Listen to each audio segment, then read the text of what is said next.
Hi, welcome to another edition of the Alan Rosenberg Show. I am excited to be reviewing the new Rolling Stones release, the Rolling Stones. Welcome to Shepherd's Bush, another archive release. Now, we've been lucky. The Stones have been doing this for quite a while. They used to brand them as from the archives, but now they from the vault. But they kind of got rid of that branding. But they've been releasing these for quite a while, and they're CDs and DVDs or Blu-rays, and these are just some of them. And pretty much what happens with these, I enjoy getting them. They're all from the Ronnie Wood era, except for the Marquee Club one with Mick Taylor. But you pretty much get like a similar kind of set list, a lot of the war horses. Where it really, really gets special for me is when the Stones played those small theaters, clubs, and they filmed those and they released those. And those become something special because it's very different kind of set list. So you know what I'm talking about. For me, one of the highlights ever was they finally released the El Macambo show from '77. And, what an amazing set list and great performance and just such an exciting listen. I mean, El Macambo is great, right? And then there's other ones that, of course, they've released. They released Live at the Wiltern, another great release that I really love. This one as well. Wasn't thrilled with the artwork, but another amazing set list. And I had these on bootleg. Well, Wiltern I had on bootleg, not the full El Macambo. But, they cleaned it up, and you get the video of it, and just spectacular. So that kind of brings us to Shepherd's Bush. So what's the story with Shepherd's Bush? So basically, the Stones...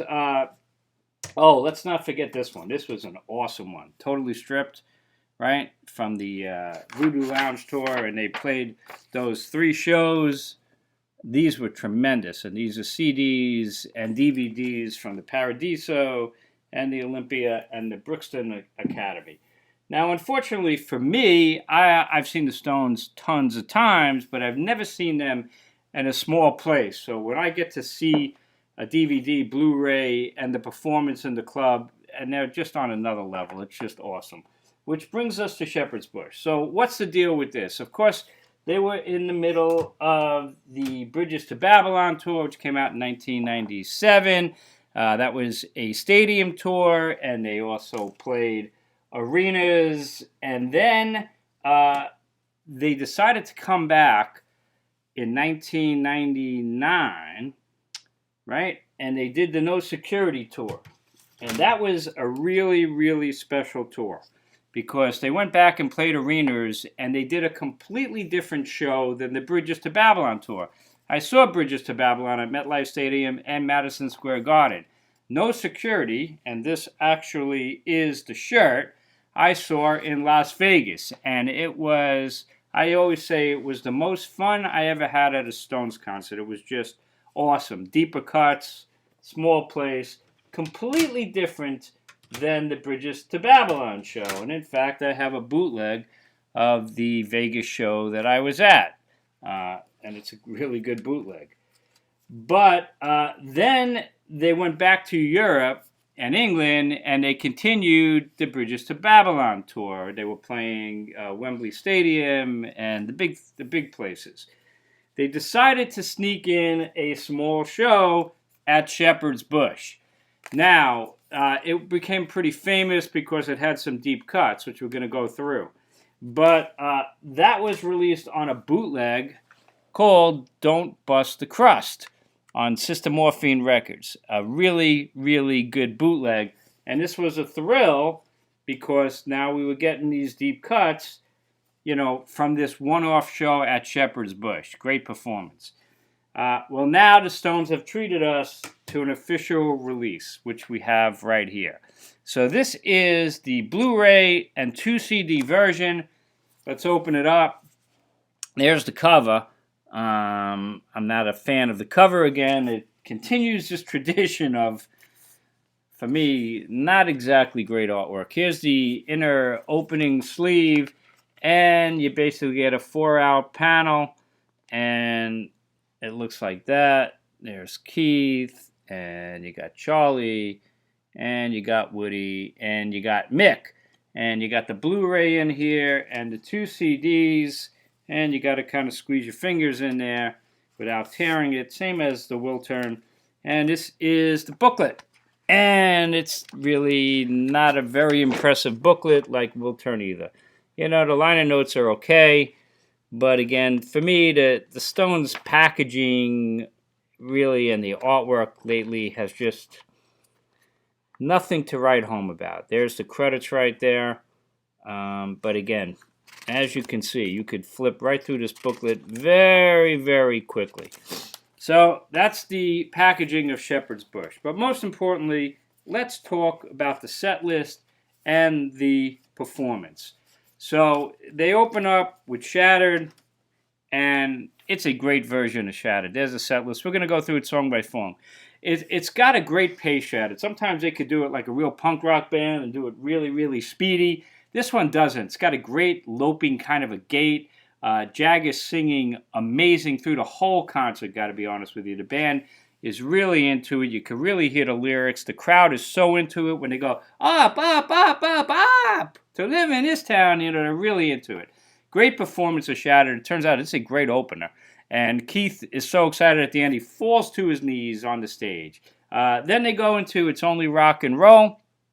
And Alicia Fisher and Bernard Fowler come out on the stage. Keith is just really, really on. They're all really on. Keith is slashing and he's posing, but he's really playing, and his guitar is hard. It's loud. And the crowd is just great interaction. You know when they do It's Only Rock and Roll live, and Jag is like, it's only rock and roll, and he wants the crowd to go, but I like it, like it. And they do it. It's a great response. Really good version, a roaring version of It's Only Rock and Roll. They get Respectable next. Mick throws on the guitar. He says something like, welcomes to Shepherd's Bush. I always wanted to say that. It's actually kind of funny. He goes, our friends are here, and wives and ex-wives. And that's just Charlie, which I don't know what that's supposed to mean, but it's kind of funny. And then as soon as he does that, the crowd starts going, Charlie, Charlie. It's a great recording. They're just having so much fun. Jagger's on the third guitar for Respectable. At one point, he goes into Keith's face to do his solo. Keith gives him a look. And then he goes to Ronnie like it's his time to do his solo. And there's this tiny stage that they're on. They can barely fit all the Stones on there with the backup musicians and singers and the horns. But they're just burning hot, man. And next comes All Down the Line, classic from Exile on Main Street. In fact, Jagger says we're going to do something from Exile on Main Street. Jagger loves All Down the Line. It's a classic. But I got to tell you, in the history of the Stones, All Down the Line for me could be really iffy live. Sometimes it's great, sometimes it's not so great. This one is great. I got to tell you, Blondie Chaplin appears for the first time, and you hear the horns, and that boosts it up. And the ending, you know, where Charlie does that whole thing, da da da, ba-da-ba-ba-ba-ba-ba. He just nails all those tom fills. Won't you be my little baby? It's just an awesome version of All Down the Line. The horns kick in, brings it to another level. It's just great. Now we get into the special section, really special section for me. In fact, after All Down the Line, Charlie breaks his drum head, and Jagger goes something like, oh, Charlie's hitting so hard he's got to replace the snare drum, and they talk about pigskins and stuff like that. And then he goes, we're going to do the tawdry story of some girls, mixed on third guitar. And Keith is just nailing these accents. He's stabbing accents, really adding fills and great licks. The band is just cooking on Some Girls. They're weaving. You get some Hammond organ from Chuck Leavell. And the funny thing is, Jagger sings the song like the original song, but he mixes up, you know, the races of the women and when he describes them, which is kind of fun. It's a really powerful, awesome version. I remember it so well from the No Security tour. I always loved the title tracks from Girls. I wish they would play it all the time. Then you get Melody. Jagger comes out and he goes, we're going to vary the set list tonight. If you want the hits, you can go to the stadium. And we're going to do one we never did before. And they do Melody. Which of course he's wrong because they only did it one time before at El Mocambo with none other than Billy Preston, which is an amazing version. But they do a version here that's just also equally amazing. It's bigger. Lavelle is on piano. You got Bernard Fowler, Lisa Fisher with Jagger, doing melody. It's so soulful. You can see they are just so getting off on the stage. Then there's a trombone solo in the middle of melody, and the guy, Michael Davis maybe, comes out center stage, and it's just awesome. Jagger starts ad-libbing. They almost start losing it at the end. Jagger actually left. You can kind of see they're flubbing it, but they pull it off. Doesn't lose a beat, and melody is amazing. Then they go into I Got the Blues, another song that they had only done once before on that Marquee Club show. And then after that, they brought it out at No Security. So here they're doing it again. Jagger introduces, actually it's kind of funny, he says we're going to play Brand New Car. But then he goes, oh no, we're not? Oh, that was wrong. And then they do something that's like Otis Redding, he says, and that's I Got the Blues. And it is just an amazing version. Jagger is just nailing the vocals on every song. The band is killing it. I Got the Blues gets really filled out with the Hammond organ from Chuck Lavelle and the horns, and it just takes you to see God, man. It is phenomenal. Just loved it. It's stunning. Next, they go into Brand New Car, which he had previously announced. And that's a really deep cut from Voodoo Lounge, of course. And, it's kind of, for me, it was always kind of like a throwaway, one of my least favorite songs from Voodoo Lounge. And here, they do a really cool version of it. It's just great. They had done it a couple times on the Voodoo Lounge tour, at least at the beginning of the tour. But this version just kills it. It's sexy, it's slinky, it's very Rolling Stones. It's got great grooves, great interlocking, guitar work. Keith's playing like the Berry licks, the Chuck Berry licks. Ron Wood does a lot of wah-wah guitar effects on it. The horns really make it powerful. It's far superior, Brand New Car, on this album than on Voodoo Lounge. Which brings us to the next track, another deep cut, where Jagger says we're going to carry on further and further, deeper, and they do Moon Is Up, the one and only time they've ever done Moon Is Up, which is a really experimental, weird track on Voodoo Lounge. Boy, do they just kill it on this live performance. Funny thing is, the opening of Moon Is Up is like on the guitar. It's a really weird kind of a sound, heavily processed guitar. It's actually Keith. I would have bet that it was Ronnie Wood, but it's actually Keith at this show doing that effect. Woody adds this amazing wah-wah guitar. Jagger's playing great harp, and Charlie plays Moon Is Up pretty straight. It's got like a 2/4 beat, which drives it as a regular rocker, and it's great. It's a really great version of Moon Is Up. So we are off to a killer start. That is the first disc. And you got Moon Is Up, Brand New Car, I Got the Blues, Melody, Some Girls. That's what us Deep Stones fans are living for, man. What a set list right there. And the band is killing it. Then they go into the second section, which was the second CD, but it continues on the Blu-ray. And that's Saint of Me. And that is the only song that they're performing from Bridges to Babylon. Interesting, they're playing Voodoo Lounge way more than Bridges to Babylon. I have never been a huge fan of Saint of Me, but it works really well live, and it's great here. Jagger actually says to the audience, at the end, can you raise your voice and sing at the end? And Saint of Me took off live, I guess, in certain countries where when the song ends, the crowd just on their own started singing, you'll never make a saint of me, and it goes on and on and on. Well, that's what happens here. And it is just awesome. The give and take between the crowd singing and the Stones playing is really powerful. You feel like you're at a church or something like that. It's just, oh yeah, you'll never make a saint of me. It is just great. And I don't even love that song.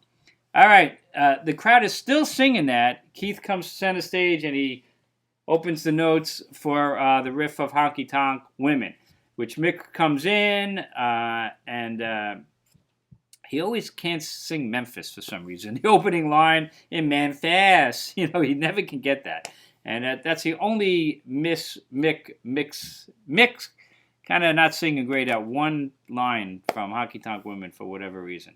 But, overall, he's amazing on his performance. Sheryl Crow comes out. She was the opening act, and she joins the second verse of Honky Tonk Woman and really lifts the song. She does a great vocal. She's singing really high, really powerful. She looks different. She's got really short hair, and it's just great. Everybody's having so much fun on the stage. They're dancing. They're grooving with each other. Sheryl Crow's hugging Mick, and they're grooving like this. And Keith nails the solo. And I always love the version of Honky Tonk Woman that the Latter Day Stones do, because after Keith does a solo, they go around again, and Chuck Leavell always does a solo, piano solo, and then Keith goes over to Chuck Leavell and bangs on the piano at the end. They do it at this show. I think it's a great addition, the way they've been doing Honky Tonk Woman. It's a really fun version. Then you get the band introductions, and that's a highlight because, of course, whenever they do Charlie stands. Mick makes a joke like, "Hey, Charlie, I heard you're going to do a duet with Marianne Faithfull. I heard it in the paper. It must be true." So they're just having a lot of fun. The whole crowd is singing, "Charlie, Charlie." And then he introduces Keith, who gets on a stool and does "You Got the Silver." And he actually says, this is an old one that still works well, and we only started playing it this year, which was true. "You Got the Silver," Keith brought it out. And it's a highlight every time he does it. It is just wonderful. He's on the stool. He's singing great. He's playing great. And both Keith and Woody are playing slide, which is just wonderful. You know, we're so used to those guitar weaving. But the fact that they're both playing slide together, it's just killer. It is a great version. Then they go to one of my favorite Keith songs from Some Girls, "Before They Make Me Run." And they deliver a great version. Keith is just on fire. They do, when they get to the bridge where Charlie's just riding the hi-hats, the horns kick in, it just brings that whole song back up to the chorus. It's got a great chorus, of course. It's a great version of "Before They Make Me Run." Mick comes out, you're kind of expecting, like, after that they would normally do in the big show, like "Sympathy for the Devil." Nah, Mick comes out, and they go right into Route 66, which is awesome. Man, it's like Shattered. They have a great pace at this show. They're not rushing it. And Mick is just nailing all the lyrics and the different places along Route 66. The band is so tight. They hit every break. Keith is playing so well. He does a sweet solo. It's a great version. Then you got "You Got Me Rockin'," and Keith starts with the riff and another Voodoo Lounge entry. And Jagger at that point, really, since Voodoo Lounge, he's doing his best to make "You Got Me Rockin' a classic. And you know what? Live, it really works, because now you're heading into the bit of the War Horses, right? So he's using "You Got Me Rockin'" to get into the War Horses, and it sounds like a classic even then. Jagger's singing it great. And the thing about "You Got Me Rockin'," not a great song, but it's a great live song, because you got the crowd going, "Hey, hey, you got me rockin'." This video has got great interaction between the audience and the band. It's a really powerful version of "You Got Me Rockin'," and it sounds great. That goes into "Tumbling Dice," and they're going to bring it home with Lisa and Mick really performing together. The whole band working together, singing and dancing. It's a really fine version of "Tumbling Dice." Continuing to the next Warhorse, "Brown Sugar," which is kind of nice to hear now because it's been so long that we heard it live. Keith's guitar tone is just raw, man. It's edgy. It's just, woo! It's cutting. Really powerful. Jagger is on fire the whole show. They really all are.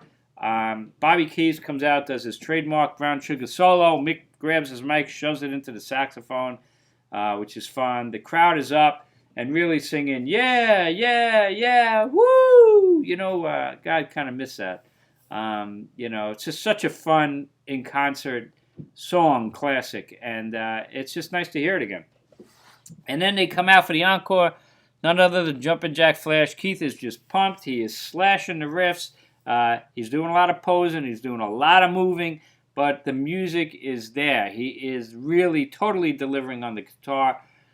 It's genuine. They are just having the time of their life. They're kicking butt, and the adrenaline is flowing. They're all animated. Jagger's vocals are spot on, and the horns accentuate at the end.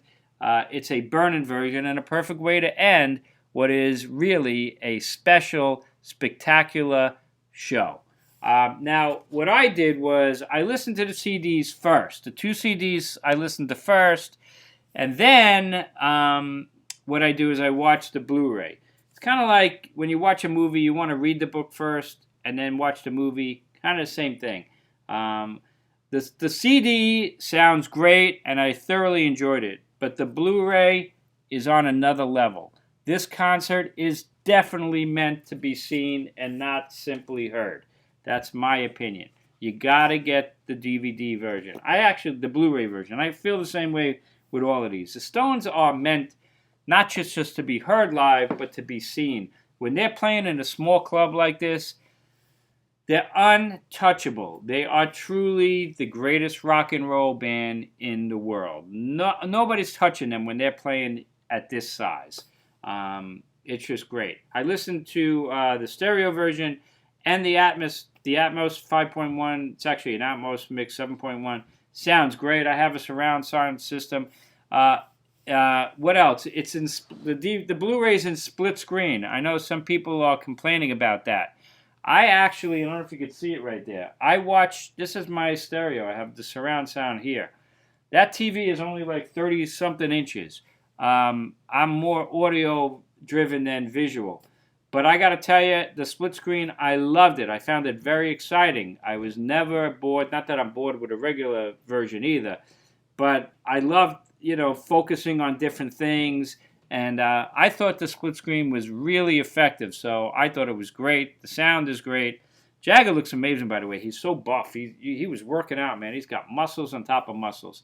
Overall, this is a really, really special release. These small club shows, whether you get totally stripped, the Will Turn, El Macambo unfortunately wasn't filmed, and this one, they're spectacular. And when you see the Stones there, and I never saw them in person in there, it's truly unforgettable. So major thumbs up. Go get it. You'll thank me. The Rolling Stones live at Shepherd's Bush. The only negative, the artwork. Man, for people who are not big Stones fans, they're not going to see this and want to buy it. That's the problem. It's only us dedicated fans that are buying it. They need to really improve their artwork, at least in my opinion. I know this is an atlas, a map where it's located. So what? Doesn't draw you in to want to buy it. Anyway, let me know your thoughts. I really appreciate it. Thank you, Rolling Stones, for releasing these amazing shows. Makes me happy, and I hope it makes you happy too. As always, stay safe, stay healthy, and please hit subscribe if you're new to my channel. I made a promise. If I hit 3,000 subscribers, we're going to do a special video that was requested and introduce my wife to the channel. So we're getting close. Thanks so much again. Have a great weekend. I'll see you next time on the Alan Rosenberg Show.